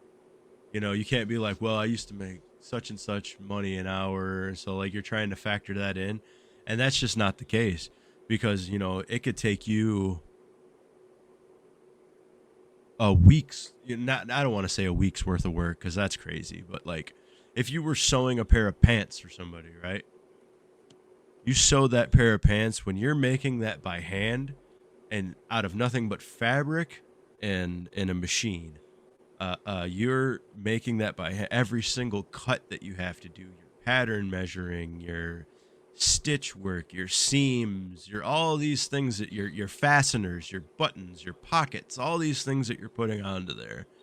So it should be understood by the consumer hours that and it's hours gonna and cost hours more of than work. a mass-produced pair of pants. Yes, it should be understood. And they that you're gonna just charge and more they money just and shit don't like see that. it. You know, when they're like, No, you say, they all look right, at it as like it should cost less. Yeah. because it's not as high a quality. this isn't Levi's, so I'm not. Yeah, some Levi's. Yeah, I shouldn't have to be paying fucking. And then Right. you're like, no, I want like $200 for this. Like, are you kidding me? Like, I've been working on this for. I've put hours. my and fucking days, fingers you are know? bleeding. I've been fucking 48 hours I've put into this thing. Like, Okay, I remember what I was gonna say. All right, that like I've made so many pieces of art, I've crafts and stuff like that for myself. You know what I mean? Or for a friend as a gift and stuff like that. And when I'm making these things, you know, like I have the craft, and my highest intention is making something that's going to make people go wow. But when you're making something to sell, your main intention of doing that all of a sudden shifts to making money. You know, like it becomes part of it kind of muddles the process. I feel like, you know, like your end product isn't going to be the same if it's from the heart, rather if it's, you know, to fill your wallet, to feed your mouth absolutely. and shit like that. You know, like that's what I don't like about producing art for There's a painter I follow. money. I kind of don't want to mention it right now, just because I don't have my phone nearby to like pull up his exact name. I promise I will shout him out in the next podcast. Hold me to it. But there's a painter I follow on Instagram, and his whole thing is that he doesn't want his art to be muddled by money. So he's like, pay what you want it, pay what you feel it's worth. Mm-hmm. You know, and that's what he sells his paintings for. And I was like, that's cool, you know. But like, obviously you have people that are like, all right, $1, and he was like, okay, sure, and he takes it, no problem. But like, he's making mad money making the YouTube videos and doing this whole Right, process and shit right, like that. That's where yeah. his money comes from. So it doesn't matter if it's $0. I see people going door to door offering to, like, YouTubers going door to door offering to paint people's cars and shit like that. And then when they end up taking the cars in, you know, when they finally do get somebody to agree to it, they fix fucking the rust in the car, dude. They fucking replace parts and shit. They put thousands and thousands of dollars into it. And then they just give it back to them and don't ask for anything. They just say, "This is free, dude. It's free. I don't want anything back from you," because they're making mad money from them YouTube videos. Yep. The people going door to door doing the lawn care and all that stuff for free, Yep. mowing your lawn, cleaning up your backyard. They don't need your money. They're making mad money on the back. Yeah, I watch all those lawn cleanup videos and shit. They're so so satisfying to watch, man. I get sucked into those too. Guilty pleasure. For sure, because I hate all that fucking dumbing out, watching long, stupid videos. There's learning shit. There's another guy I follow guilty pleasure. that runs that same premise, and it's Parker Mobile Mechanic, and he's got like a big mechanic truck or a big van, and he does all the mobile mechanic work. And if he films you, it's free. Mm-hmm, like so all the people that he uses for like content and stuff, like if he pulls up on people that are broke down all the time, and he's like, hey, what's going on? And he's like, well, actually I'm a YouTuber, so because I'm filming right now, work's free, you know, like, can you hang tight? You want me to go ahead and do it for you? And they're like, well, you know, he'll be like, oh, I think it's a timing chain on the engine. He's replacing engines and shit. And they've even like given people a new car because like the car was just done, you know, and things like that. But it's all content, you know, and they make so much money off that shit. And I mean, I think that's honest content. Like I don't like the ones where it's like the people that are just giving stuff to homeless and like Oh doing yeah, like yeah. capitalizing. I don't like All right, that. all right. I used to hate that because you feel like they're doing that just to seem like they're a great person, but they're really not. They're just doing it for the camera. You know what Yeah. I mean? Like, how come you can't do that without a camera, motherfucker? Yeah. Yeah, I used to hold that same thing, but taking all into consideration, I finally realized it's mostly good because it inspires people. It inspires people to be giving and do that kind of shit too. Just seeing like how it brightens people's day. There's a guy who walks around giving flowers. You know, Yeah. that barely costs him any money. Walking around giving flowers to old women, being like, "Hey, I just noticed how beautiful you are, and these flowers just seem like they belong in your hands." You know, like just and you see these old women who probably are so self-conscious about their looks, their fleeting beauty and shit like that, just light up, you know. That inspires people. That inspires people just be good, you know, like maybe not go out giving out money and shit, but at least, you know, brighten people's day and shit. No, I used to be a mad hater of that shit, not anymore. What I really don't like is the staged ones. Oh, I don't play that shit. I'll knock a motherfucker out if he ever admits that he's a staged motherfucker. Yeah, Play that I don't shit. like the rage. I don't like all the staged rage baits and all that stuff. Because I'm a sucker for rage bait, because I will get mad at the post and all that, and then I feel stupid because I know that it was made specifically to get me mad, and it still riles me up, and I fucking skip past it now because I'm not gonna let myself comment on some of the comments, but I'm just gonna skip past it. But it got me, you know. That's what it's for. This I shit is usually all mental game. All of this algorithm shit, it is all fucking a mental game. Like, and they know our minds like a fucking. I'm pretty good at spotting a troll. I'm pretty good at spotting like a fucking stage event with trying to seem real and shit like that. I would think that I'm better than average at fucking spotting that shit. But I still get pissed off because I notice all the people who are falling for it and shit like that. And that's the shit that makes me go, oh my God, everybody's so stupid. That shit pisses me off, man. Even if I'm not falling for it, man, I get pissed off. Yeah, I like when I see people like, oh, like their post would be like, oh, sending out blessings today. Drop your Cash App. Oh, and then that shit working, yeah, But yeah, and it does, it totally works. but and they were never gonna send anybody any money. It was just to get interaction on a post. Yeah, yeah. So that your fucking shit stays monetized and all that. And I'm like, this is the most scumbag thing ever. Like, I hate all of that clickbait shit, bullshit, dude. But it works, and I hate that. That pisses me off even more. Because of the fact that we actually put time in trying to make real content. You know, like I'm not over here just fucking sharing some shit I stole from somebody else or doing. I'm trying to sit here and create original fucking content and work hard on it. And you got people that are just making bullshit, no personality, no fucking real thought process behind any of this, just copy paste bullshit, and their fucking views and their numbers are out of control, and my shit fucking sucks. You know, fuck them.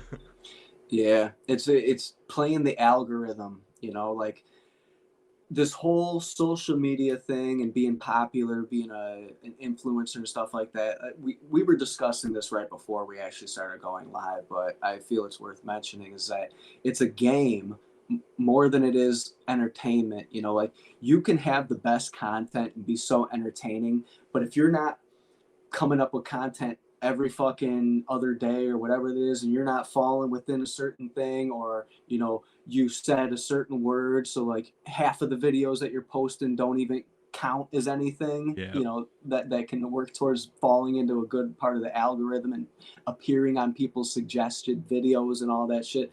Getting shadow banned. You could have it all going on, but if you ain't playing the fucking game, you ain't gonna get anywhere. That's so fucking silly. It's so fucking stupid. Because why do you guys even tune in? Why are you even watching it? You're watching it for fucking entertainment. You're watching it for value, you know? Whether it's to inspire you, make it to something to laugh about, or make your day better, give you a different perspective and shit like that, whatever it is, that's should be the only thing that's fucking important. But no, you got to focus on the game if you want to get your fucking word out there. It's so fucking silly. Why does this game even matter, man? Yeah, and it's the having to play that is just bullshit. And as a content creator, everybody knows, you know how algorithms work. If you're a content creator, you know that you need to keep making a certain amount of posts daily to keep your fucking numbers up, to keep your reach out there. Because the moment you stop it, you're watching all your numbers plummet. And it's not like something where it's like, oh, if I just keep doing it again, my numbers will go right back up. No, Ye will fucking bury you. You got to keep the momentum. And You got to you keep it have to going keep on. your momentum. And if you ever get momentum, fucking, you have to keep it rolling. If you're serious about your content, if you ever start catching where you're noticing an upward trend, just keep going. Like don't stop.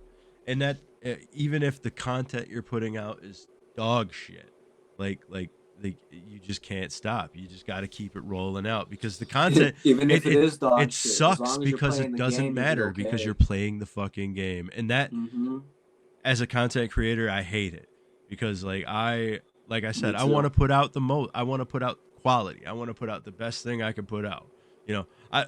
When I say quality, that's exactly what I mean. I mean, it's the best quality I can give you.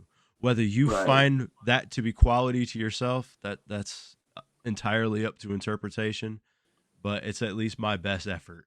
You know what I mean? And I think I speak for both of us when I say that, like, it, again, like how we were saying the quality, we don't even have any kind of interest in getting sponsored and having to fucking have y'all listen to fucking 2-3 minute fucking rant about some shit you don't fucking care about. And that we probably barely care about either. Yeah. Like, you would have to be a damn good fucking product and actually fall into somehow like wormhole or some kind of shit. And we would actually have to give a fuck about that product to actually fucking spit it. And we would actually have to have you guys actually care about it too. And if it's just some boring ass shit, we don't want to waste any of your time. We don't want to fucking lose listeners because I'll tell you what, like, people who start advertising too much in their videos like that, I used to be fans of. Unsubscribe, like, fucking forget about it. I see where you're going with all this and it's only going to get worse. No, we want to just entertain y'all. We want to give y'all our perspectives and stuff, really. I just want to talk. And people will listen. And with that brings me to the next thing. We're going to have a slight word from our sponsor, Blue Chew. Step into the room dick first. Does your dick not work good? Have a Blue Chew. Right Do you want to be horny? Is your wife not happy because you pull out a limp noodle? Have a Blue Chew. Yeah, no, zero sponsorship. Fuck that shit. Fuck a Blue Chew.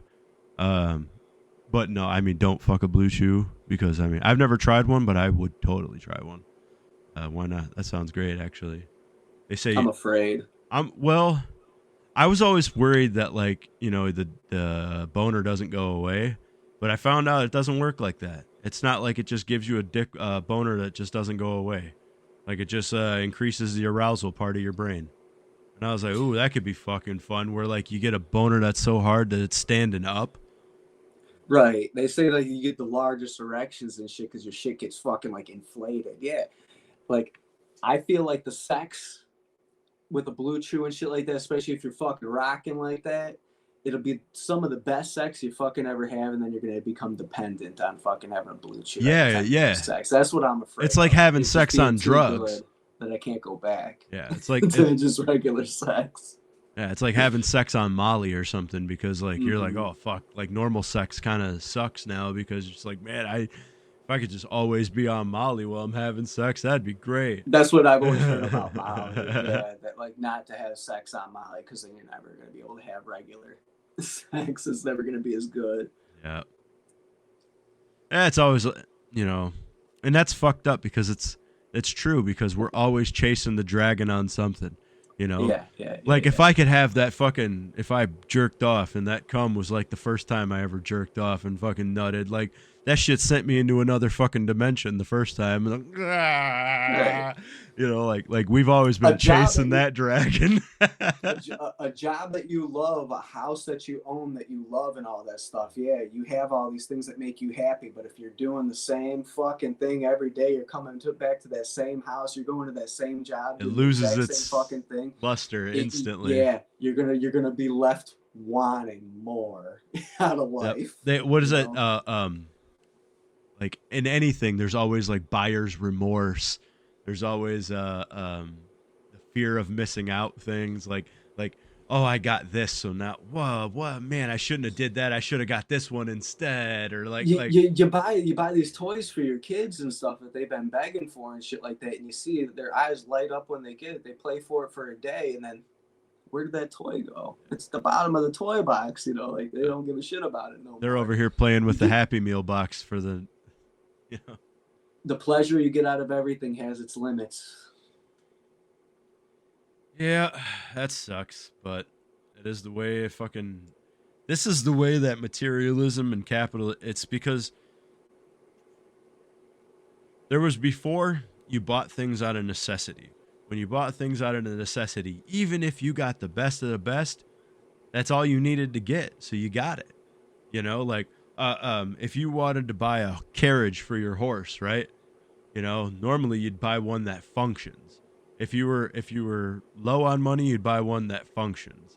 If you had a lot of money, you'd buy the best one you could get, right? But the problem with consumerism is that they keep all the new shit, all the glittery shit. They just keep shoving it in your face. So even though you just got something, hey, but now there's new shit. There's new shit. Who cares about what you just got? These companies are so good at making pieces of shit look like the top of the line, coolest fucking best fucking shit that you can get too. I know somebody who has a vacuum cleaner in their 2-story home that they've used since the 50s. This vacuum cleaner was made in the 50s. This fucking vacuum cleaner still works. He's still using this fucking vacuum cleaner. The last house that I lived at, 1-story fucking house, owner did not vacuum that much. Had dogs and shit, but did not vacuum that much. This tops a vacuum would last. The thing's got all the hoses, all the cleaners, all the features, looks fucking great. Thing lasts like 3 fucking years. There's vacuums from the fucking 50s. Yep. And you want to know why? Because those old vacuums from the 50s, the Bissells and the Oryx and all those nice old ones, it's because they were made out of metal and they have fucking good thick belts on them and they're made out of machined gears and pulley systems with the belts that the quality of even the materials, the quality of metal back then compared to quality now, like the top shit that you can get your hands on compared to the top shit you can get your hands on the front of that. It's night and day. Well, because everything now is alloy. It's all alloy. And it's all fucking all alloy means is they mixed other shit in with the metal. If it was steel, it's a steel alloy because they fucking mix in iron and tin and all that other bullshit. Anything they can mix in just to get it to fucking stay hard. And that's all you care about. It's like, oh, knock on it. Oh, it's hard. It's nice. But no, it's garbage. That metal chips. Like, metal's not supposed to chip like that. It's supposed to bend, if anything, but even still, it's supposed to be hard to bend. Anything made out of good quality metal can last a lifetime. Anything made out of plastic, even like the plastic in your cars and shit like that, like it degrades. It changes. It becomes brittle over time. Especially with things like your car that heat's running through and shit like that. Sun rot. Heat cold. That just increases the speed of deterioration. Yep. I see that happen with a lot of people that collect shoes. Like old Jordans and shit, like how the fucking soles, even though they were kept in a box, it's like dust. It just turns to dust, dry rotted. our stuff is just not made. But yet, you have museums that have shoes from fucking 400 years ago because it was all leather. Perfect. Yeah. Yeah.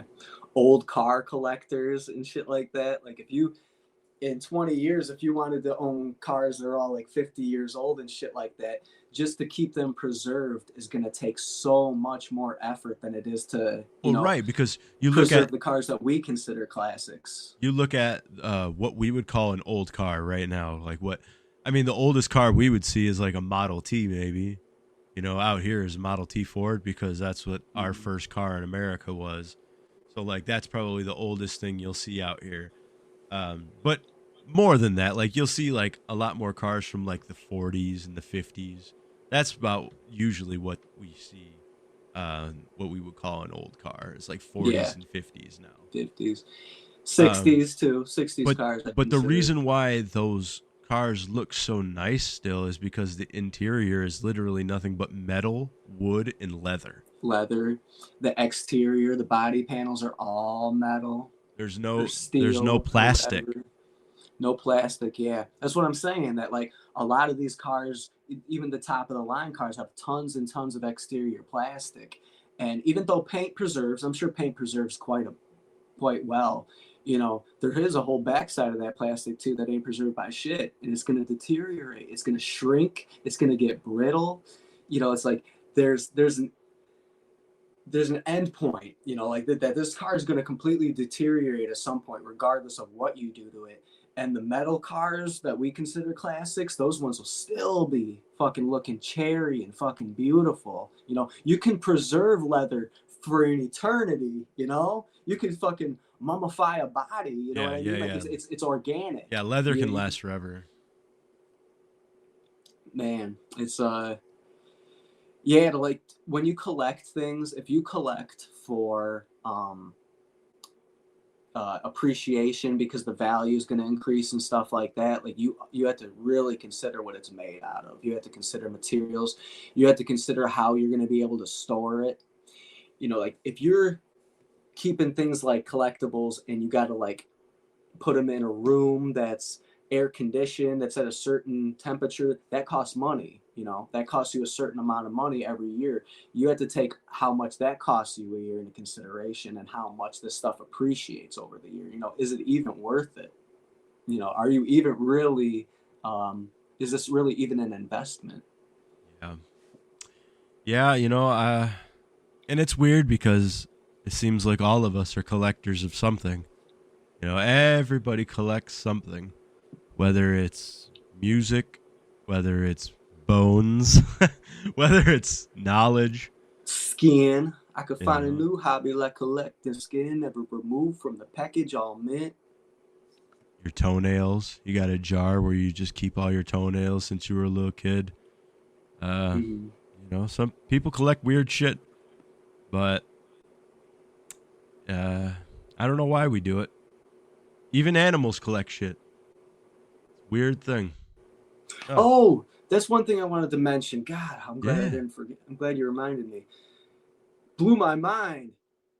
Do you know that there's animals that do drugs on purpose? Yes. To get fucked up? I did. You knew about that? Well, Dude, what's your example? I'll tell you mine. The dolphins. Did you ever see the dolphins with the pufferfish? Oh yeah. That shit blew my mind, man. Yep. So a pufferfish is toxic. It can, its toxin can kill anything. But the dolphins figured out that in low doses, they could get like trip and get fucked up. So they'll find a pufferfish, they'll chew on it a little bit, and then they'll pass it. They'll pass it to another dolphin. The other dolphin will fucking chew on the damn thing, and then they party afterwards, man. It's literally puff, puff, puff. A pufferfish. Like it's amazing. Nature is wonderful, man. I fucking love nature. The actual story of Santa and reindeers and everything is all based, reindeers. Yeah. It's all based on it because the reindeers used to eat the mushrooms, and the shamans would follow the reindeers and they would collect the reindeer's piss. And they would all drink the reindeer piss, and they would trip. Right, I heard about that. And then they would leave it. Like the shamans that collected it, they would like leave jars at everybody's house, and that's where the tradition of going into someone's house and leaving presents. And the shamans used to dress in red and white robes. So that's where Santa's outfit came from. And the Christians steal everything and pass it off as their own. So they said it was Saint Nicholas and made the story of Santa Claus and took this whole There's a very clear trail of where that tradition whole of story Yule. came from. We're smarter than that. There's so much crazy things that come off of deer. In Iceland, there's a unit of measurement called forokusima, and the forokusima is the distance that a deer takes between pisses. Like, it's how far a deer can walk between pisses. Mm-hmm. And that's a unit. And they measure that's that a just for unit, the and they purpose use of- that as a unit of measurement, like while hunting and shit like that. But it's funny that they have like a thing so cool. for that. Yeah, it's I cool love as that fuck. kind of history, man. That's so cool. Yeah, it's cool as The fuck. origins of shit. Oh yeah, I'm really glad that we got to talk about that real fast. Well, yeah, but we got to wrap it up. As always, y'all, check us out on our socials at the Wormhole Podcast. Hit that like, hit that subscribe, shoot us a message, whatever the fuck. And until next time, stay safe out there, y'all, and keep your eyes to the skies. Wormhole out, y'all. Peace out, y'all. Peace.